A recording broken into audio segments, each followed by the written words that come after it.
Os fatos que marcaram as mídias, notícias, entrevistas, informativos, correspondentes pelo Brasil. Uma equipe trazendo um jornalismo diferenciado. Jornal Destaque News. Jornal Destaque News. Um jornal com a qualidade 90.1. É bom demais. É hora de informação. Integração FM. Muito bem, agora são 11 horas e 11 minutos. Estamos começando mais uma edição aqui do seu Jornal Destaque News, segunda edição. A primeira edição é realizada lá no Estúdio 2 em Chapadão do Sul. E olha, para vocês que estão ouvindo aí, vem novidade, hein? A partir de abril aí, com certeza, vamos ter também o nosso Estúdio 3 lá na cidade de Costa Rica, interligando aí as três cidades, tendo edição jornalística nas três cidades, trazendo muita informação para vocês. 11 horas e 11 minutos. Hoje nós vamos bater um papo com a secretária de Saúde, gente. Vamos falar de saúde. A saúde é importante. Já estamos recebendo aqui nos estúdios. Agora são 11 horas e 12 minutos, a secretária de Saúde, Fernanda, e ela vai trazer muitas informações para você que está aí acompanhando o nosso Jornal Destaque News. Muito obrigado pelo carinho, pela audiência, agradecendo sempre a Deus em primeiro lugar e a você, amigo ouvinte, pela sua amável e queridíssima atenção. Vamos começar a nossa edição de hoje. Bom dia, Fernanda, seja bem-vindo. Vamos falar hoje de saúde. Bom dia Adriano, bom dia ouvintes. É sempre um prazer estar aqui com você. Prazer estar aqui na rádio, informação empodera as pessoas e nunca é demais, né? Por isso é sempre muito bom a gente estar aqui. Às vezes os assuntos são até repetitivos, mas é importante sempre dar uma lembradinha para a população. E o nosso assunto de hoje é importante, né, Adriano? É verdade, pessoal. Hoje nós vamos falar um assunto importantíssimo, que as pessoas muitas vezes, quando saiu o Covid, todo mundo ficava com medo, né? Uhum. Aí veio a dengue e o pessoal, isso aí nós já estamos acostumados, mas a dengue também mata. E hoje a Fernanda vai trazer muitas informações para vocês a respeito da dengue. Fernanda, aqui em Chapadão do Céu, como que tá esse caso, os problemas de dengue? Sumiu ou continua presente na cidade? Então, antes de começar, você falou uma coisa aí que todo mundo fica preocupado com Covid e esquece da dengue. Eu li essa semana, até não sei se vocês viram a informação, que a ministra da Saúde, Anísia, ela foi substituída, né? E uma das coisas assim que levou a isso foi que no ano passado nós tivemos mais óbitos de dengue do que óbitos de Covid no pico da pandemia. Olha só que importante, a gente deu tanta e foi necessário e é necessário, né, a gente dar muita atenção para o Covid sempre, assim como para qualquer outra síndrome gripal que pode levar a gravidades, mas a gente acaba menosprezando um pouquinho a dengue. E o ano passado ela matou mais do que o Covid no pico da pandemia. Então realmente é uma coisa muito séria da gente sempre repetir, falar, porque por mais que a Secretaria de Saúde tenha as suas ações, né, para prevenção e também já no cuidado do paciente quando ele está acometido aí já pela doença, nunca podemos esquecer de que a principal maneira de prevenção é na casa a casa, né? Todo mundo aí cuidando do seu quintal. Mas vamos lá, como que está o cenário de dengue hoje no município? Até que assim, nós não estamos assim explodindo de casos. Já teve pior, Fernanda? O ano passado teve pior nesse mesmo período, né? E geralmente é assim, tá? Um ano a gente tem um ano muito ruim e um outro ano um pouquinho mais leve. E esse resultado seria porque a população está fazendo o dever de casa? É pela própria circulação do vírus mesmo. Já é sempre esperado isso. Mas nós estamos com 22 casos positivos, 78 negativos, mas também sabemos que existe os casos subnotificados, que são aquelas pessoas que às vezes nem são notificadas ou não fizeram o exame, cura de maneira sem nenhuma gravidade, acaba nem procurando o hospital. Então vamos dizer que de 22 positivos, talvez a gente tenha 100 aí que não foram notificados e nem fizeram exames. Mas nós estamos aí em fevereiro, ainda tem um tempo de período chuvoso, então é necessário esse alerta, tanto para sintomas, né, piora de sintomas, e também é sempre tempo da gente cuidar do nosso quintal, e prevenção é tudo, né? Prevenção é a arma para combater. Parar, né? O cuidado não pode parar. Muitas vezes as pessoas estão ali, igual o caso seria na época do Covid. O pessoal cuidava tanto, era álcool, Passou, Sim. todo mundo deixou de cuidar. A mesma coisa acontece com a dengue, sempre cuidando do quintal. Aí, acabou a dengue, aí para de cuidar do quintal e volta de novo. Início de ano é sempre um desafio para a saúde. Um desafio, porque até os meses de junho são muitas internações, porque tem esse período agora, nós já estamos iniciando em março e abril, a gente junta tudo, junta vírus gripal e junta a dengue, porque já está começando, né? Também já começa a baixar um pouquinho mais a temperatura, enfim. E hoje também nós temos alguns casos de Covid e outros vírus gripais circulando. Logo, inclusive, por abril, geralmente começa a soltar a vacina da gripe, que é importante se vacinar logo no começo, assim que sai, já conseguir se vacinar aqueles grupos prioritários. Fernanda, eu tinha uma pergunta para fazer para você, curiosidade minha mesmo. O Covid, você acabou de falar que tem pessoas tendo caso de Covid em Chapadão do Céu. Mas como que ele tá? Ele tá agressivo como antes? Não. É uma gripe forte. Às vezes não é nem forte, tá? Uma gripe, né? A gente já recebeu quase que todo mundo a vacina naquele período, isso adquiriu uma certa imunidade, apesar da vacina ser um tema que não é bom nem a gente conversar, sim, porque ele é muito contraditório, né? As contradições com as pessoas. Sim. Mas, enfim, ele não tem vindo de maneira agressiva, não. Tá bem tranquilo de lidar. E nós estamos com vírus respiratório circulando, até meu bebê tá na creche, ontem eu fui buscar ele, tá a salinha toda gripadinha, mas não nada muito grave. O meu bebê também tá. Meu bebê de 20 anos também tá. Congestionadinho, né? Eu percebi que esse vírus que tá circulando tá deixando mais as pessoas congestionadas, mas não tá dando febre, mas também tivemos casos de internação e já de bebê, né? Sempre que volta à creche começa essas situações mas aí. No caso do Covid, assim, não teve aqueles alarmantes igual teve de morte, essas coisas? Não. Graças a Deus. Nem internação, às vezes a gente tá tendo, não. Mas voltando ao assunto da dengue, então gostaria de deixar mais uma vez um recadinho para a população, fazer a lição de casa. O pessoal da Endemias e agentes de saúde, eles já estão nesse mutirão. A nossa cidade, eu considero que ela está muito bem cuidada, ela está bem limpa, mas às vezes a gente ainda encontra alguns entulhos por aí. Nós temos alguns pontos específicos que são de maiores casos, que a gente sabe ali de ter acúmulo de larvas nos locais. Inclusive a gente já se uniu com o corpo de bombeiros, o pessoal do meio ambiente, para tentar combater esses lugares. Mas o casa a casa, o dia a dia, eu sei que todo mundo trabalha, às vezes nem tem tempo de olhar direito o quintal, mas dá uma olhadinha, sempre é importante, né? Tá virando tudo que a gente já sabe. Nós já sabemos assim como cuidar, como cuidar. O legal é cuidar, né? Lembrar o tempo todo disso, o acúmulo de sujeira na casa, além de dar dengue, né? Tem ali o mosquitinho que vai lá e bota seu ovinho. Sujeira atrai todo tipo de doença, né? Até outros tipos de animais. E assim, cada um tem que fazer a sua parte, porque de repente você, na sua casa, você cuida, o vizinho não cuida. E se caso acontecer isso, gente, não fica com vergonha. Não precisa ir lá chamar, entrar em contradição ou até em atrito com seu vizinho. Procure o pessoal da Endemias, da saúde ali. Olha, um vizinho meu, o quintal dele tá sujo, mas eu não queria que identificasse. Ele pode fazer sem identificar? Deve. Entra no nosso Instagram e envia por lá alguma mensagem, né? Uma maneira rápida da gente se falar. Nós não vamos expor de maneira alguma quem foi a pessoa que está nos ajudando, né? Ajudando a combater isso. A equipe vai até lá. Se for um local que é fechado, não tem morador, a gente vai até fora de horário no final de semana, mas a gente tem que combater aquele local, sim. E também é bom, Adriana, a gente dar um alerta mais uma vez para os sintomas. O sintoma da dengue, sintomas clássicos, ele também se confunde um pouquinho até com os sintomas de gripe. Principalmente em crianças, às vezes ele dá até essa confusãozinha. Então a gente tem que ficar atento, né? Febre, dor no corpo, dor no fundo dos olhos, dor de cabeça, aquela moleza que dá indisposição, enfim. E também os sinais de alerta, que daí já passa por uma coisa mais séria, né? A pessoa realmente fica mais prostrada, às vezes começa a ter sangramento na gengiva, manchas pelo corpo, aquelas petequias que dão umas manchinhas vermelhas pelo corpo.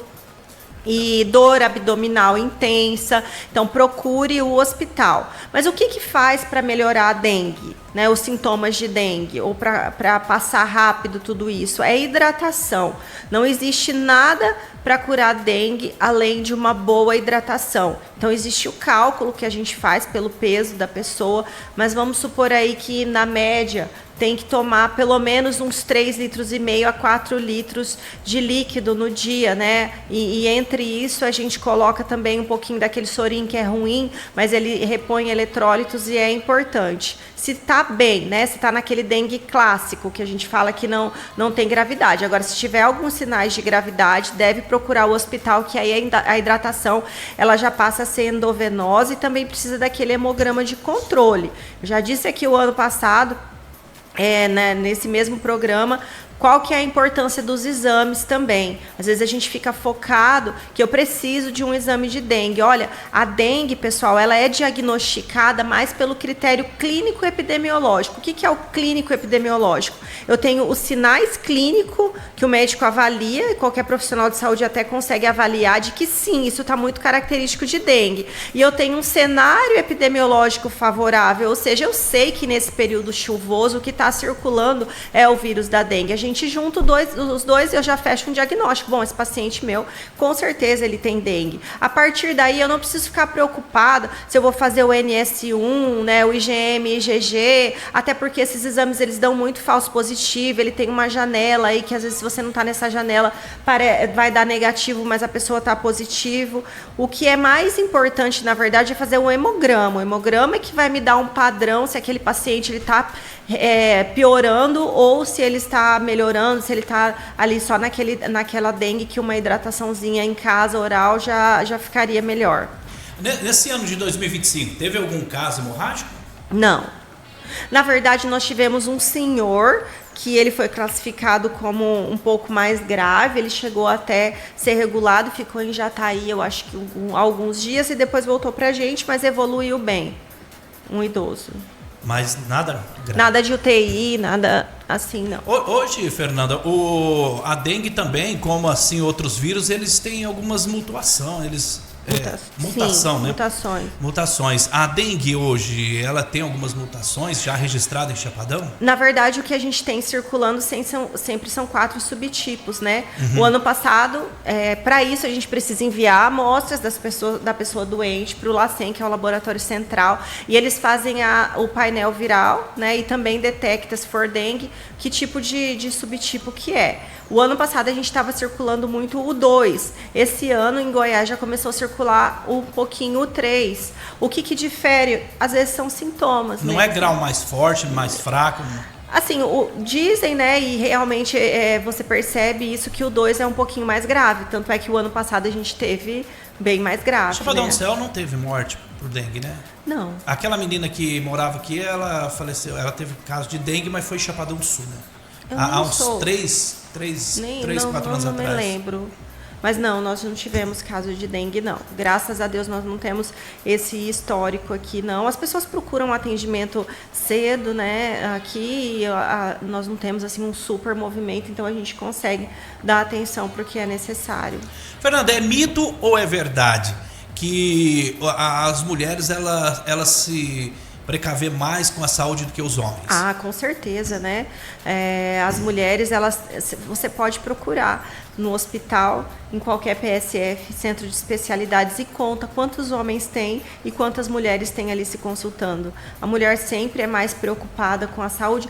Eu não digo que o homem não é preocupado, mas para ele não é uma prioridade. Só quando tá ruim mesmo. Só quando tá ruim mesmo, né? E geralmente já chega ruim e é arrastado pela mulher. Já a mulher puxando a orelha para poder isso. Eu, em casa, é assim, se eu não agendar exame pro Júnior, ir lá com ele, entregar na porta do médico, ir junto ainda para ouvir as orientações que o médico vai dar, porque depois ele esquece. O homem tem muita mania de, não, tô com uma dorzinha de cabeça, vou tomar um remédio. Vou tomar... A mulher não, ela já quer cuidar mais, porque ela, na verdade, a mulher, ela se precaver mais, porque tem exames de rotineiros que ela já tem que fazer. Sim, mas o homem também tem os exames de rotina que deveria fazer, né? Então, para cada faixa etária, todo mundo, independente do sexo, homem e mulher, a gente tem os exames de rotina para fazer desde a infância, desde bebezinho. Pula a fase, vai mudando, às vezes, o padrão padrão dos exames, é óbvio, eu não vou pedir um exame de PSA para um bebê, né, um exame de próstata. Então, para cada idade, a gente tem os protocolos, mas é muito importante a gente falar. E se você me permite, assim, a gente não ia tocar nesse assunto, mas eu acho que é bem atual, assim, é importante, assim, nós tivemos um óbito no município sentido por todo mundo, né, com relação possivelmente a uma doença cardiovascular, que foi durante um exercício físico. Então, nós estamos recebendo muitas pessoas que praticam exercício físico de alta intensidade para fazer um check-up cardiológico. Eu acho isso extremamente válido, venham mesmo. A gente já tem um protocolo no município que crianças só entram nas nossas escolinhas se passarem por um exame cardiológico, né? As mães até acham ruim, porque tem que ir lá, ficar na fila, nananã, e fazer todos aqueles exames. Mas é extremamente importante, tem essa segurança. E para os adultos também, tenham essa rotina de fazer esses exames cardiológicos, principalmente os que fazem, que já tem alguma predisposição, né? Já tem alguma doença de base, que é hipertensão, diabetes, algum problema de colesterol, né? Já tem algum caso na família de doença cardiovascular. Então, procura o nosso PSF, sempre a porta de entrada são as UBS, né, a Unidade Básica de Saúde. Os nossos médicos são extremamente preparados. Eu tenho muito orgulho de dizer que hoje a gente tem um PSF, né, a Unidade Básica de Saúde, ela está bem estruturada. A gente só tem contratado hoje médicos que têm aquela residência em MFC. Eu estou dizendo isso o tempo todo porque é muito importante, porque eles são realmente preparados. Então, eles já têm esses protocolos a seguir. Então, procurem mesmo, é necessário os homens e as mulheres já procuram. Eu digo agora mais os homens. Procurem, é necessário fazer esse check-upzinho, sim. Fernanda, esse check-up que você falou, cardiológico, ele não precisa ser só pessoas que praticam esporte. Qualquer pessoa pode ir lá fazer. Não, mas quando você tem alguém que pratica uma atividade física de alta intensidade, é importante dizer isso lá no momento da consulta. Olha, doutor, eu pratico atividade física, mas de alta intensidade, né? Vai requerer mais ali do meu coração, né? De todo um preparo físico, porque talvez ele mude um pouquinho ali o protocolo na hora de fazer os exames. E o PSA? É PSA, né? PSA. Tem alguma idade para a pessoa fazer? Tem uma idade, sim, acima de... Em algumas situações tem histórico da família, a gente já pede às vezes a partir dos 45 anos, senão a partir dos 50. Mas lembrando também que o PSA é um exame, mas ele é parte de alguns exames para você fazer esse check-up no homem, né? Então também precisa, às vezes, fazer, dependendo da situação, fazer também aquele toque retal, né? Que todos os homens têm esse preconceito contra isso, né? E a mulher vai lá e faz o preventivo de boa todo ano, né? E o homem não aceita, às vezes, passar por alguns tipos de exame. Mas sim, é necessário. Nós temos facilidade de passar pelo médico, né, aqui. Então, a gente tem que aproveitar disso, porque o que a gente percebe hoje, Adriano, é que são sempre as mesmas pessoas que procuram. São sempre as mesmas pessoas que estão lá no PSF, são sempre as mesmas pessoas que estão lá no hospital. Então, o que a gente precisa tentar é melhorar essa movimentação e buscar aqueles pacientes que são mais resistentes, né, a procurar o serviço de saúde, porque a gente precisa trabalhar com prevenção, porque a hora que já aconteceu lá no hospital, aí já fica mais difícil de controlar a situação. Tem aquela frase, né, a prevenção é a melhor solução, né? Sim, e lembrando que a porta de entrada para o paciente é o PSF. Se você está com dor, obviamente, o hospital está ali para atender de imediato, mas o médico do hospital, ele vai focado aqui, tá? Eu estou com uma dor de cabeça, então ele vai olhar para a dor de cabeça que você está sentindo.